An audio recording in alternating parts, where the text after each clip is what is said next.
রহমানির রাহিম। উচ্চ মাধ্যমিক পর্যায়ের 2020-21 শিক্ষাবর্ষের প্রিয় শিক্ষার্থীবৃন্দ, আসসালামু আলাইকুম। তোমরা আমার শুভেচ্ছা নাও। আজকে মনোবিজ্ঞান বিষয়ে প্রথম পত্রের ক্লাসে তোমাদের স্বাগতম। আশা করি এই বৈশ্বিক মহামারী কোভিড-19 এর থেকে তোমরা হেফাজতে আছো। প্রথমে আমি আমার পরিচয় দিয়ে নিই। আমি মোহাম্মদ আবু জাফর শামসুদ্দিন, সহকারী অধ্যাপক, মনোবিজ্ঞান বিভাগ, বনপাড়া ডিগ্রি কলেজ, বনপাড়া, নাটোর। আজকে আমরা প্রথম পত্রের মনোবিজ্ঞান পরিস্থিতি নিয়ে আলোচনা করব। প্রথম পত্রের প্রথম অধ্যায়ে মনোবিজ্ঞান পরিস্থিতি নিয়ে আলোচনা করব। এই অধ্যায়ে পাঠগুলো পড়ে যা যা শিখব তা হলো মনোবিজ্ঞানের ধারণা ও এর পরিসর, মনোবিজ্ঞানের ক্রমবিকাশ, মনোবিজ্ঞানের বিভিন্ন শাখাসমূহ ও তার পরিধি, জৈব সামাজিক বিজ্ঞান হিসেবে মনোবিজ্ঞান। তো প্রথমেই আসি, মনোবিজ্ঞান কি বা কাকে বলে, মনোবিজ্ঞানের সংজ্ঞা। যে কোনো বিজ্ঞান ভিত্তিক বিষয়ের সংজ্ঞা প্রদান করা বেশ কঠিন। তার কারণ, বিজ্ঞানের বিষয়বস্তু গবেষণার মাধ্যমে সদা পরিবর্তিত হয়। মনোবিজ্ঞানীরাও আচরণ ও মানসিক প্রক্রিয়ার বিভিন্ন দিক নিয়ে নিত্য নতুন আবিষ্কার করে চলেছে। ফলে এর সংজ্ঞা এবং বিষয়বস্তুও ধীরে ধীরে পরিবর্তিত হয়েছে। তো মনোবিজ্ঞানের ইংরেজি প্রতিশব্দ হলো সাইকোলজি।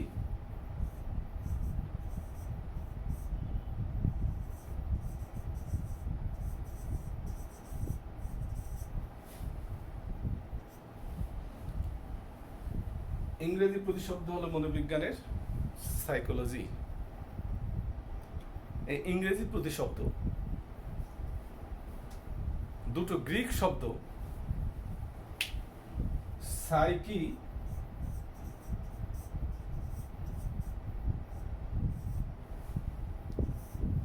এবং লোগোস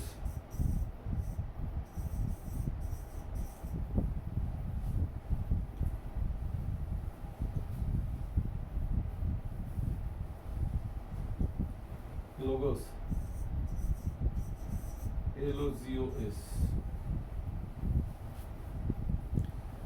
এই দুটো গ্রিক শব্দ থেকে সাইকোলজি শব্দটির উৎপত্তি, যার সাইকি অর্থ আত্মা, সোল, আর লোগোস অর্থ জ্ঞান বা অধ্যয়ন।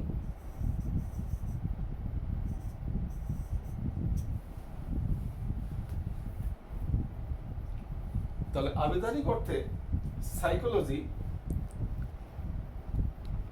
এর গ্রিক শব্দের ব্যাখ্যা করলে যেটা দাঁড়ায় সেটা হলো আত্মা সম্পর্কীয় বিজ্ঞান।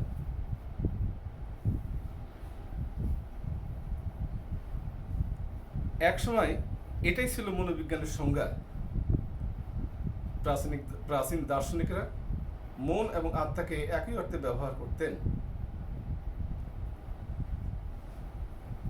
এবং আত্মা সম্বন্ধে আলোচনা করতেন।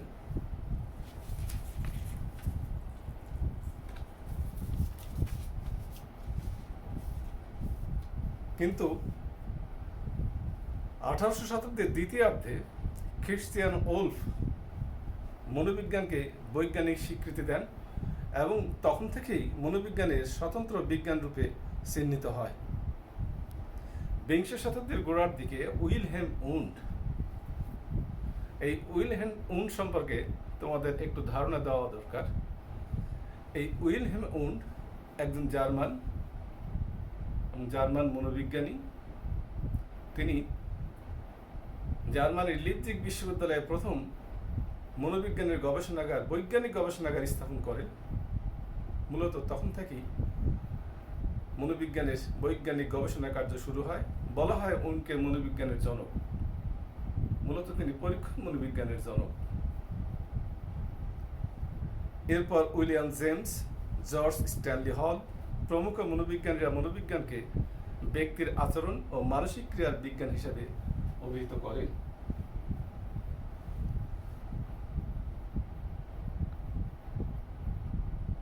মনোবিজ্ঞানের একটি সার্বজনীন সংজ্ঞা প্রদান করার জন্য মনোবিজ্ঞানীরা একে বিভিন্নভাবে সংজ্ঞায়িত করেছেন। যেমন আমেরিকান মনোবিজ্ঞানী জে.বি. ওয়াটসন, তার মতে মনোবিজ্ঞান মানুষ ও প্রাণীর আচরণ সংক্রান্ত একটি প্রাকৃতিক বিজ্ঞান। আমেরিকার আরেক মনোবিজ্ঞানী আর.এস. উডওয়ার্থ, তার মতে মনোবিজ্ঞান হলো পারিপার্শ্বিকতার সাথে সম্পর্কযুক্ত ব্যক্তির ক্রিয়াকলাপ সম্পর্কিত বিজ্ঞান। মর্গান, কিং, ওয়াইজ এবং স্কোপলার তারা বলেন মনোবিজ্ঞান হলো মানুষ ও প্রাণীর আচরণ সম্বন্ধীয় বিজ্ঞান এবং এটি মানুষের সমস্যায় এই বিজ্ঞানের প্রয়োগ অন্তর্ভুক্ত করে। আধুনিক মনোবিজ্ঞানীদের মধ্যে ক্রাইডার ও তার সহযোগীরা মনোবিজ্ঞানের একটি অধিকতর গ্রহণযোগ্য সংজ্ঞা প্রদান করেন। তাদের মতে মনোবিজ্ঞানকে আচরণ ও মানসিক প্রক্রিয়ার বিজ্ঞানসম্মত অনুদান হিসাবে সংজ্ঞায়িত করা যায়। এভাবে সময়ের বিবর্তনের সাথে সাথে মনোবিজ্ঞানের সংজ্ঞারও পরিবর্তন এসেছে। বিজ্ঞান বিষয়ে এই ধরনের পরিবর্তন খুবই স্বাভাবিক। বিজ্ঞান বিষয়ে এ ধরনের পরিবর্তন এই জন্য খুব স্বাভাবিক, কারণ বিজ্ঞান কোনো জ্ঞানকেই সর্বশেষ জ্ঞান হিসেবে মনে করে না। যেহেতু মনোবিজ্ঞানের কোনো সংজ্ঞাকে এককভাবে গ্রহণযোগ্য এবং আধুনিক বলা যাবে না, তারপরও আমরা আধুনিক মনোবিজ্ঞানীদের সকল সংজ্ঞা পর্যালোচনা করে বর্তমানে একটি আধুনিক এবং গ্রহণযোগ্য সংজ্ঞা উপস্থাপন করতে পারি। আর তা হলো মনোবিজ্ঞান হলো মানুষ ও অন্যান্য প্রাণীর পরিবেশের সাথে সম্পর্কিত সব ধরনের আচরণ ও মানসিক ক্রিয়াসমূহের বিজ্ঞানসম্মত গবেষণা ও এর ব্যবহারিক প্রয়োগ।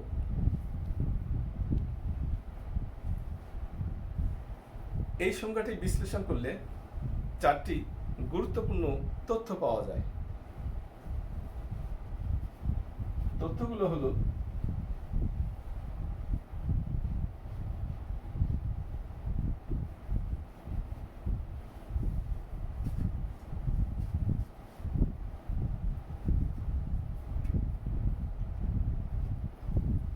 এক নম্বর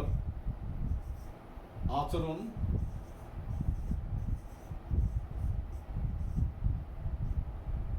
দুই নম্বর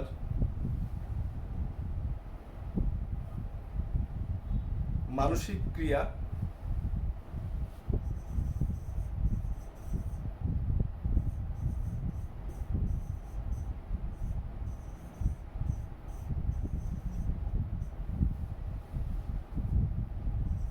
তিন নম্বর মানুষ ও প্রাণী,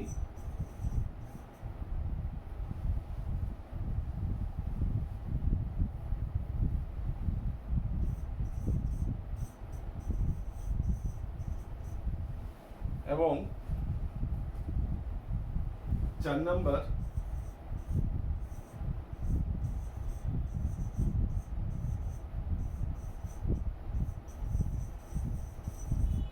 বিজ্ঞানসম্মত অনুধ্যান।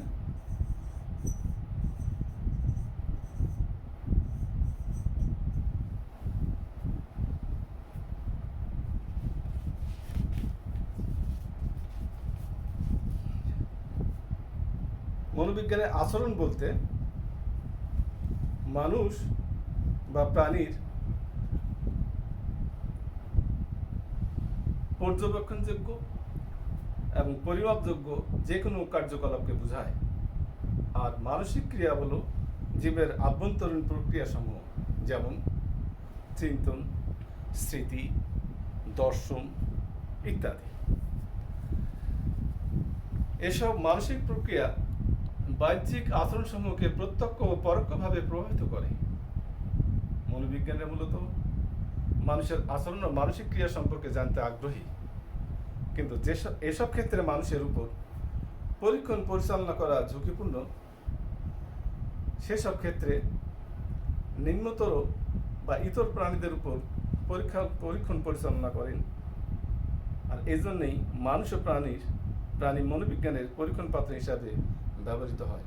অর্থাৎ কিনা, মনোবিজ্ঞানের এমন কতগুলো পরীক্ষণ আছে যে পরীক্ষণগুলোতে মানুষকে পরীক্ষণ পাত্র হিসাবে ব্যবহার করা অত্যন্ত ঝুঁকিপূর্ণ, মৃত্যুর কারণও হতে পারে কিংবা অঙ্গহানি হতে পারে, অর্থাৎ অভূতপূর্ব ক্ষতি হতে পারে।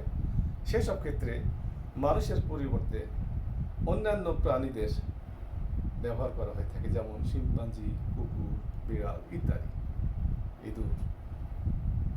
সর্বোপরি মনোবিজ্ঞানীরা আচরণ ও মানসিক প্রক্রিয়া সম্পর্কে জ্ঞান আবিষ্কারে বিজ্ঞানসম্মত অনুধান করেন, যাতে নিয়ন্ত্রিত পরিবেশে আচরণ ও মানসিক প্রক্রিয়া সম্পর্কে যথার্থ, বস্তুনিষ্ঠ, পুনরাবৃত্তিযোগ্য এবং সাধারণীকৃত জ্ঞান লাভ করা যায় এবং উক্ত জ্ঞানকে মানব কল্যাণে প্রয়োগ করা সম্ভব হয়।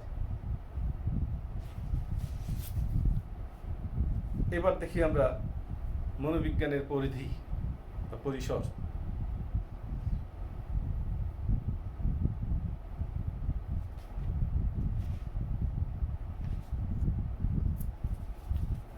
জ্ঞান বিজ্ঞানের যে কোনো শাখা নিয়ে আলোচনা করতে গেলে এর বিষয়বস্তু ও পরিধি সম্পর্কে যথার্থ জ্ঞান থাকা দরকার। মনোবিজ্ঞান যেহেতু আচরণের বিজ্ঞান, সেহেতু এর বিষয়বস্তু ও পরিধি সার্বিকভাবে মানুষ ও প্রাণীর সঙ্গে সম্পর্কযুক্ত এবং সর্বক্ষেত্রে বিস্তৃত। মনোবিজ্ঞানের বিষয়বস্তুকে 3টি শ্রেণীতে বিভক্ত করা যায়, বিধায় এর পরিধিও এদের নিয়ে, অর্থাৎ মনোবিজ্ঞানের বিষয়বস্তুর অন্তর্ভুক্ত। মনোবিজ্ঞানের পরিধিভুক্ত 3টি বিষয় হচ্ছে: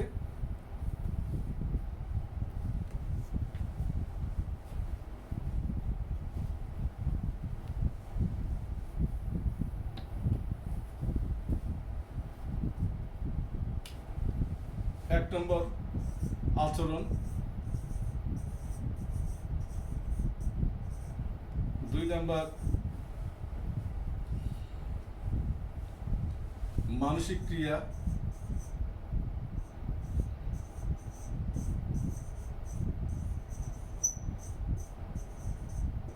এবং 3 নম্বর হলো জৈব সামাজিক প্রক্রিয়া।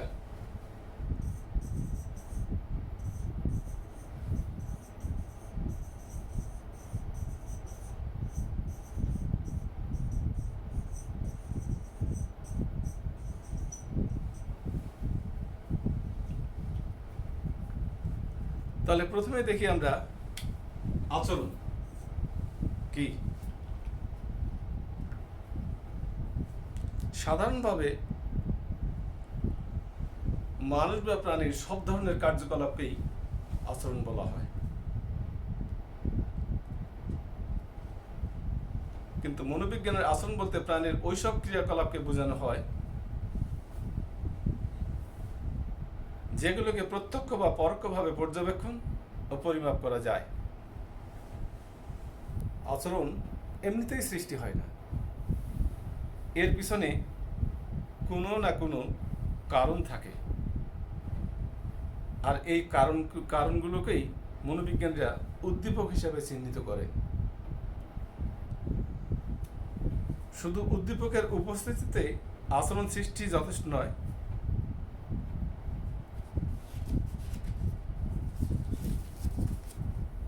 এক্ষেত্রে প্রাণীর স্নায়ুতন্ত্র কার্যকর থাকতে হয়, অর্থাৎ উদ্দীপকের প্রেক্ষিতে স্নায়ুতন্ত্রের উদ্দীপনার ফলে প্রাণীদেহে সৃষ্ট পর্যবেক্ষণ ও পরিমাপযোগ্য প্রতিক্রিয়াই হলো আচরণ।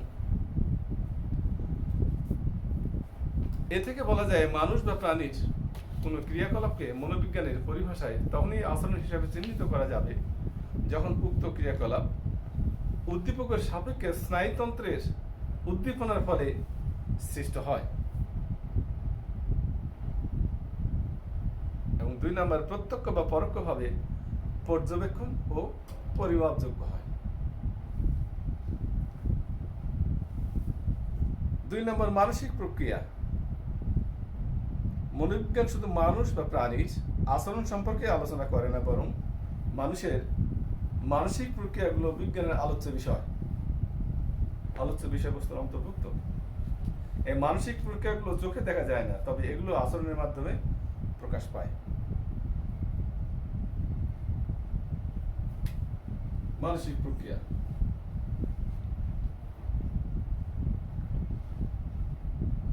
মূলত মানসিক প্রক্রিয়া হচ্ছে এক ধরনের মস্তিষ্ক ক্রিয়া যা আচরণ সৃষ্টির পিছনে কাজ করে।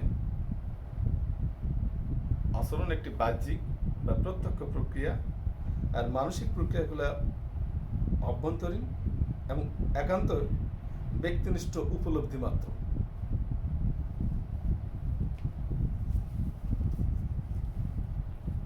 মূলত মনোবিজ্ঞানের বিষয়গুলোর মধ্যে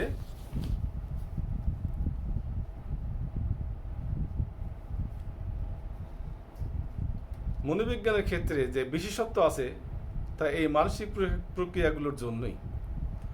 মানসিক প্রক্রিয়াগুলো হলো সংবেদন, প্রত্যক্ষণ, শিক্ষণ, বুদ্ধি, স্মৃতি, বিস্মৃতি, চিন্তন, আবেগ প্রভৃতি। আর জৈব সামাজিক প্রক্রিয়া জীবের প্রক্রিয়া হলো যে জীবের আচরণ ও মানসিক প্রক্রিয়া যেমন জৈবিক ঘটনাবলীর দ্বারা প্রভাবিত হয়, তেমনি পারিপার্শ্বিক পরিবেশ দ্বারাও প্রভাবিত হয়। যেহেতু মনোবিজ্ঞানীরা মূলত মানুষের আচরণ ও মানসিক প্রক্রিয়া সম্পর্কে জ্ঞান অনুসন্ধান করেন, সেহেতু এসব ক্ষেত্রে তারা মানুষের জৈবিক ঘটনাবলীর সাথে সাথে সামাজিক ঘটনাবলীও বিবেচনায় নেন।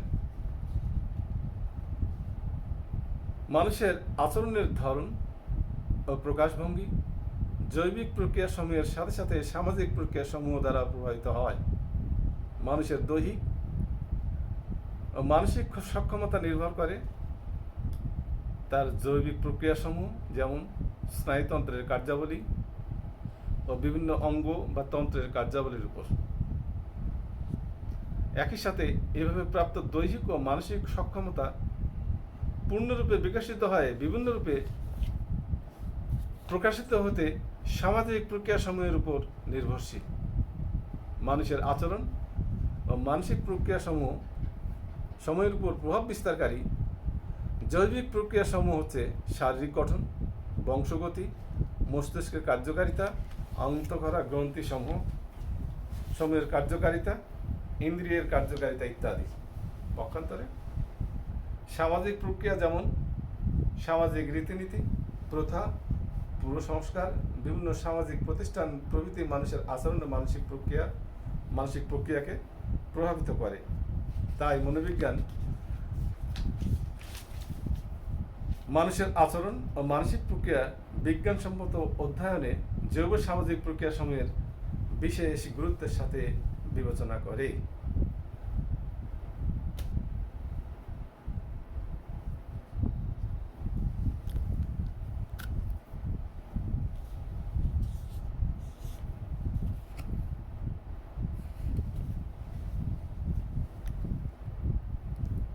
তো শিক্ষার্থী বন্ধুরা, আমরা পরবর্তীতে বাকি অংশগুলো নিয়ে আলোচনা করব। আজ এ পর্যন্তই। তোমরা ভালো থাকো, সুস্থ থাকো। আবারও দেখা হবে। আল্লাহ হাফেজ।